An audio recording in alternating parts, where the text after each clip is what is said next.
অনেক রাতের এক ট্রেন, সহযাত্রী এক বয়স্ক ভদ্রলোক ও এক যুবা। ট্রেনের শব্দ ছাপিয়ে বয়স্ক ভদ্রলোক বলে চলেছেন,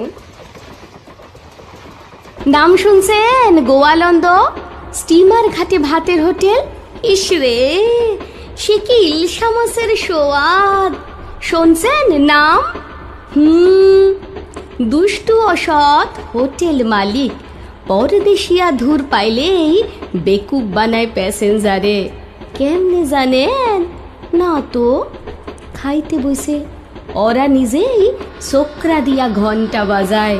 নূতন মানুষ ভাববে বুঝি জাহাজ সারার বেল দিতাছে হুড়মুড় দূর।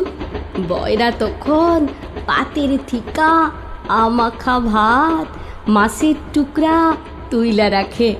আবার যখন এ মা ছি ছি, সব হোটেলে নষ্টামি নাই, দুই একখান। যেমন ধরেন নারায়ণ সাহার ডিলুক্স হোটেল, খাউনটি ফ্রেশ, সৎ ব্যবহার। 46-এ সেটেল করি কলকাতায়, আর যাই নাই। আপনি এমন হাসেন কেন? আমার কথা স্টুডেন্ট বুঝি। ভিটার মায়া, মেঘনা, পদ্মা, সার্সি সবই।